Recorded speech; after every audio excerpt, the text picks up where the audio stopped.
Сәлем достар, бір кездері планетада Пангея атты бір континент болған, және оның кейбір тұрғындары элементтерді басқару күшіне ие болған. Осы жауынгерлердің төртеуі әлемді жаулап алу үшін күш біріктірді. Олар жолында тұрғандардың барлығын аяусыз жоюға кірісті. Содан кейін оларға қарсы ержүрек шеберлердің төрттігі шықты. Олар 4 Тянь-Шань қаруын жасап шықты. Ол қаруларда элементтердің күшімен қамтамасыз етілген және олардың көмегімен батырлар қару-жарақтың әрқайсысының ішіне жауыздардың жанын қамтып тастады. Пангея құтқарылды, бірақ артефактілердің күші қатты болғаны соншалық континент шыдай алмай көптеген бөліктерге бөлініп кетті. Тянь-Шань қаруларын ешкім өзінің жаман мақсатына пайдаланбауы үшін ол жердің әр шеттеріне тығылып қойды.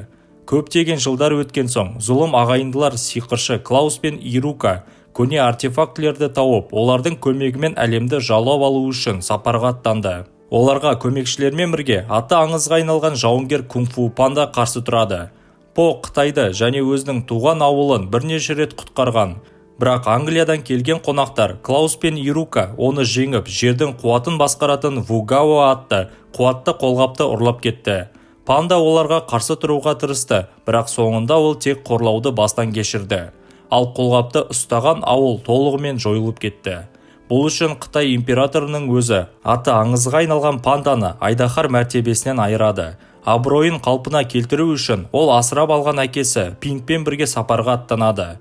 Көп ұзамай оларға аю қосылады. Оның есімі Лютера болды. Команданың соңғы мүшесі Маймыл еді. Тәжірибелі Рукмина есімді ұры. Оның тағы бір Тянь-Шань қаруы көзге көрінбей таяққа айналатын отты қамшысы болды. Қарақшылар өз кезегінде үшінші желмен иелік ететін дулыға артефактісіне ие болады.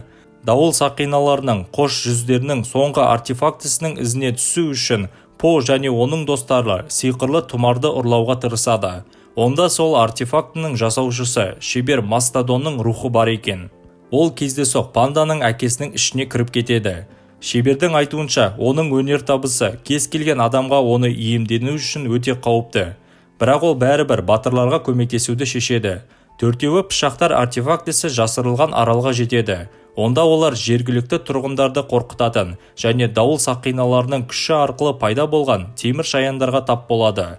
Оларды құбыжықтардан аралдың жұмбақ қорғаушысы құтқарады. Ол да найзағай жылдамдығымен қозғалу үшін артефактінің бірін пайдаланады. Ол өзін жасыру мақсатында қашып кетеді. Бірақ По мен оның компаниясы оның кім екенін анықтайды. Бұл аралдың билеушісі Ягуар Зума болды. Команда онымен кездесу үшін келді. Я как будто снова при дворе. Ах, вечно забываю, что ты знатная дама. Ебедейсіз панда императрицамен сөйлескісі келеді. Бірақ басқалары ағылшын патшайымының сарайында тұрған қатал аюға сенеді. Оның рицар болған ағасын Клаус пен Ирука өлтірген.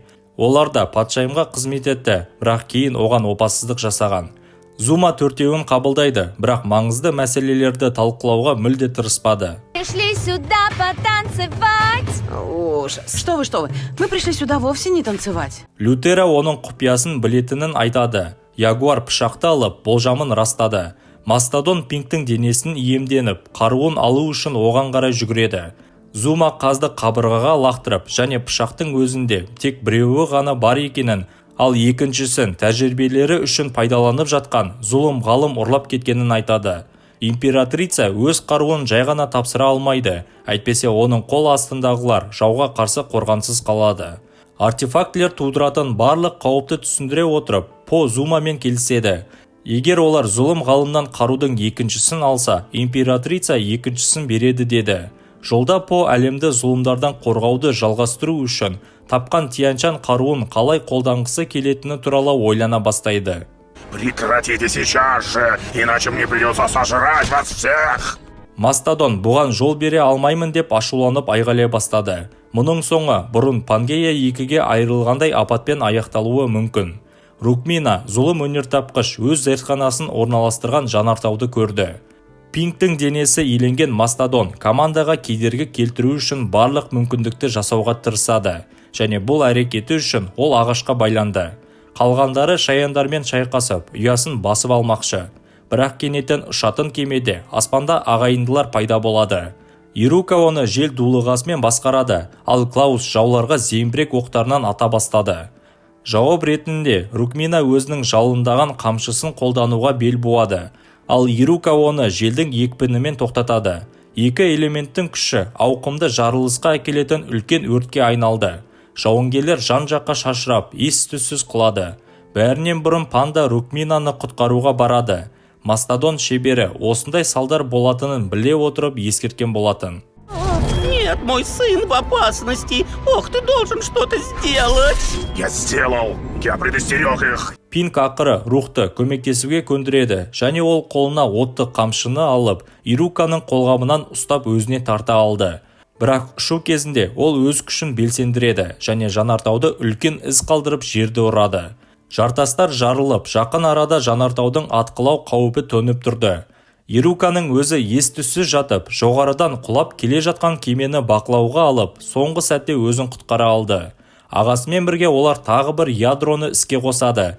Бірақ төртеуін шаяндарды басқаратын сол жұмбақ ғалым Акна есімді кішкентай құс құтқарады. Ол оларды зертханаға апарып, содан кейін оларды туған ауылына шаяндарға мінгізіп алып кетеді. По мен оның достары оның Зума қорғайтын броненосстармен бірге тұратынына таңғалады. Шаяндар басқа ауылдардың азық түліктерін ұрлауға мәжбүр, өйткені олардың қонысындағы жер құрғақшылықтан егін өнімін мүлде тоқтатты. Сонымен қатар Акна Лютераның бала кезінен өзімен бірге алып жүрген кішкентай қоян ойыншығын өзі жасағанын айтады. Бірақ бұл оның үлкен ағасының сыйлығы еді, және Аю оның жаңа досына сенбеді. Анықталғандай, оның ауылы құрғақшылықтан зардап шеге бастағанда, аты аңызға айналған қаруды іздеген бір рыцарь пайда болады. Ол Акнадан императрицамен сөйлесуге көмектесуін сұраған Лютераның үлкен ағасы Альфред болатын. Олар дөңгелектерді пайдаланып, айналадағы ауылдардан дауыл, жаңбыр және бұлттарын ұрлап, ылғалды өз қаласына айдау үшін мұны істеген Зума екенін анықтады. И говорю такая: и что теперь делать? А он говорит: мы отберем у нее колеса и спасем твой город. Олар бірге ягуарға қарсы шықты, бірақ олар доңғалақтардың біреуімен ғана қаша алды. Олар оны жоюға тырысты, бірақ бұл мүмкін болмады. Содан кейін рыцарь қайтып келуге уәде беріп, оны өзімен бірге Англияға апаруға шешім қабылдады. Қоштасарда Акна Альфредке сіңілісіне беру үшін ойыншық қоянды берді. Құс Лютерадан ескі досының хал жағдайын сұрайды, бірақ кейін ағасының қайтыс болғаны туралы қайғылы хабарды естиді. Оның үстіне мұны жанартауға жаңа ғана шабуыл жасаған ағайындылар жасады. Екінші артефакт Акнаның қолында емес, Англияның бір жерінде жатқаны туралы хабар естіген Лютера үмітсіз күйге түседі. По досын жұбатып, бастаған ісін аяқтап, Зуманың дөңгелегін тартып алу керек екенін айтады. Олар төртеуіне бұрындары да көмектесіп келген бақалар ауылына барады. Олардың басшысы Пелпел көптен бері егін ұрлайтын техникалардың шабуылынан зардап шегуде. Екі көшбасшы өздерінің келіспеушіліктерін шешуге тырысады. Бақалардың ауласына Зуманың арқасында әрқашан жаңбыр мол жауды, және олар көршілердің құрғақшылықтан зардап шегіп жатқанын білді. Мы никогда ничего не брали у вас. Но вы знали, что нам нужна помощь? И все-таки решили не помогать. А что ж, я... Жанжалды Ирука мен Клаус тоқтатады. Олар төртеуінің ізін аңдыған болатын. Пелпел компанияны ауылға жасырып, жаудың қолына түсіп жауапқа тартылды. Ол достарына опасыздық жасамайды, және Ирука мен Клаус оны өз кемесіне ұрлап әкетеді. По зұлым адамды қуып жете алмайды, бірақ содан кейін бұлттар қалыңдап, аралдың қорғаушысы пайда болады. Ирука оның қолына тағы бір артефактың өзі кемеге секіріп шабуыл жасағанына тек қуанады. Зума күшті қарсылас екенін дәлелдеп, оларға қарсы тұра алды. Ирука қолғап пен дулығаны пайдалануды шешті, бірақ бұл қате болып шығады. Зума супер жылдамдықты қосу арқылы барлық үш артефактыны өзіне алды. Ол Пелпелді құтқаруға алаңдамай, бір соққымен кемені жанартауға қарай жібереді. Бақа үлкен биіктіктен ұшып түседі, ал панда оны денесімен құтқарып қалады. Лютера мықты күштерінен айырылған ағайындыларға барып, ағасының өлімі үшін кек алуға топтан бөлінеді. Зума сиқырлы қарулардың орасан зор күшін басқаруды үйреніп жатқан кезде, бақалар патшайымын жеңу үшін бұрынғы жауларына қосылуды шешеді. Ол үшін олар найзағайға төзімді шаяндар әскерін құра бастады. Императрица енді басқа элементтерге ие болғанын Рукмина атап өтеді. Твой мелкий мозг уже придумал, как помочь нам в этом деле. Мастодон шебері сөз кезегін алып, Зуманың күшіне қарсы тек оның күші ғана сәйкес келетінін айтады. Пышақтар тек оның найзағайды басқару қабілетін арттырған болатын. Ал егер қаздың денесі шайқаста құласа, ол жай ғана басқа біреуге ауыса алады. Бұл ой әкесіне де пандаға да ұнамайды. Осы уақытта Лютера жаралы Ируканы жаңартаудың ішінен табады. Клаус оған емдік сусын қайнату үшін кетіп қалған болатын. Я тебе брат или марионетка? Я выполняю все ее приказы, и вот вам результат. Ирука Альфредтің өлімін еске алып, Лютераны араңдатады, ал аю оны қылышпен өлтіремін деп қорқыта бастады. Бірақ Клаус оның қолындағы қаруды қағып алады да, кейін әпкесімен бірге олар күл бұлттарының арасында жасырынып үлгерген Лютераны іздей бастайды. Ол қылышын алып үлгеріп, ағайындылармен қайта шайқасқа шығады. Во всем мире не осталось ничего для меня. Я разнесу его по камешку, по кирпичику и выстрою для себя новый мир. Осы уақытта Мастодон шебері дауылдарды басқаруға, күшін қайтаруға тырысуда. По бұл әкесінің өміріне қауіп төндіруі мүмкін деп алаңдайды, және оның орнына осы ежелгі өнерді өзіне үйретуді сұрайды. Мастодон бас тартып, тағы да оны қорлай бастайды. Бірақ По шыдай алмай шеберді дуэльге шақырады. Шайқас кезінде Мастодон ашуланып, найзағай шақыра алды. Бірақ панда олардан ептілікпен қаша алып, оның кеудесіне дәл соққы береді. Қаз есінен танып құлап, По әкесін өз қолымен өлтірдім деп ойлайды.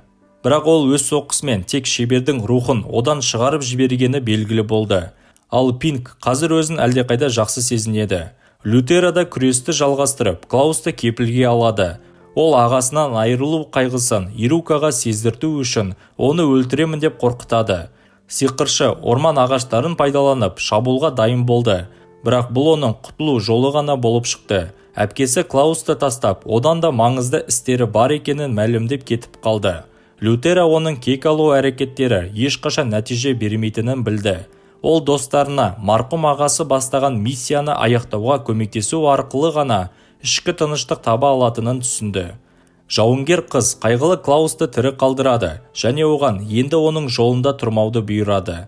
Бұл кезде Зума элементтерді жақсы басқарады, және өз күшінен ләззат алуда. Лютера командасына қайта қосылады, және По оған шебер Мастодон қаздың денесін тастап кеткенін айтады. Ол рухы қайда кетті деп таңғалады. Жауап жиналғандардың бәрін таңғалдырды. Панданың денесін иемденген Мастодон күш-қуатты сезінеді, және рухтар әлемінде ол Зумамен соғысып жатқанда Подан араласпауын сұрайды.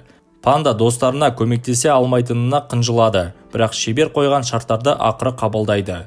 Отряд сарайға жақындап, толқусыз шабуылға дайындалады. Я же не воин, я просто крестьянин. Дружок, а я мастер лапши. Скромняга, он бывший пират. Зума өзіне қарсы бүкіл әскер шыққанын көріп, қарулану үшін күзетшілермен қорғанады. Мастодон сарбаздарды оңай жыға алды, ал команданың қалған бөлігі оған шаянды басқару арқылы жауларды жығып көмектеседі. Шебер ягуарға жетеді, бірақ оның күші оған жетпейді, және ол шайқаста жеңіліске ұшырайды. Белпел қала тұрғындарының көз алдында билеушісінің екі жақтылығын және жауыздығын ашып берді. Ал мұны білген Зума ашуға түсіп, ол жауларды жою үшін қаланы қиратып, пирамиданы аспанға көтереді. Мастодон табысқа деген үмітін толығымен жоғалтады, және По денені өзінің бақылауына қайтарады. Лютера және Акнамен бірге олар пирамидаға көтеріліп, оның иесіне шабуыл жасайды. Үшеуі патшайымды ұстап алып, дөңгелегін тартып алуға тырысады. Зума, ты же защитник! Продолжай, но не таким способом! Бірақ Зума Тяньшан қаруларының бар күшін пайдаланып, Поға жойқын соққымен жауап береді. Панда жерде қимылсыз жатыр, ал мистер Пинк ұлы өлді деп есептеп, оны жоқтап жатты. Лютера ызаланып ягуарға шабуыл жасап, оның қолынан пышақты жұлып алады. Ал рухтар әлемінде Мастодон мен Поны қараңғы шұңқырға тарта бастайды. Олар қашып құтылуға тырысады, бірақ олардың әрекеттері сәтсіздікке ұшырайды. Мастодон Тяньшан қарулары жеңген жауларының рухын түрмеге жабуға арналғанын түсіндіреді. Ал мына қара тесік олардың бірін жұтып қоюы керек. Панданың командасы шайқаста мүмкіндігі аз болғанымен, Поның көшбасшылық қасиеттері достарының қасиеттерін арттыруға және мүмкін емес нәрсені орындауға көмектесе алады. Моя команда разгромила мир, но я вижу, что твоя команда отстроит его вновь. Шебер Поға жәдігерлерді иемденген кезде оларды жоюын айтады. Мастодан қоштасып, жанын құрбан етеді. Ол мәңгілік торға қамалады. Команда бір-біріне көмектесіп, Зумамен ерлікпен күресуде. Әйтсе де, патшайым аюдың бір шабуылынан айналып өтіп, оның мойнына пышақ тақайды. Лютераның өмірі қауіпте болды, бірақ соңғы сәтте По көмекке келіп, ягуарды шетке итеріп жібереді. Зума күшін жинап, қайта шабуыл жасайды. Бірақ панда оның келесі соққысын да шеберлікпен тойтарып, Зуманың дулығасы басынан ұшып құлап кетеді. Пирамида ұшуды тоқтатып, тез арада жерге жақындап, қаланың жойылуы қаупін төндіреді. Лютера мен По тасқа қадалған дауыл дөңгелегін шығаруға тырысуда. Соңғы сәтте олар оны шығара алып, және По жылдамдықтың көмегімен барлық артефактілерді жинап, апатты тоқтата алды. Тұрғындар Зуманы сатқындық жасағаны үшін тұтқындап, орнына басшы етіп пелпелді сайлайды. Команда жоғалған пышақты іздеу үшін Англияға жүзіп бармақшы. Акна қуана оларға қосылуды шешеді. Бірақ команда мистер Пинкті ескі таныстары аңдып жүр деп еш күдіктенбейді. Осымен фильм аяқталды достар. Сіздермен болған кино шолу арнасы келесіде кездескенше.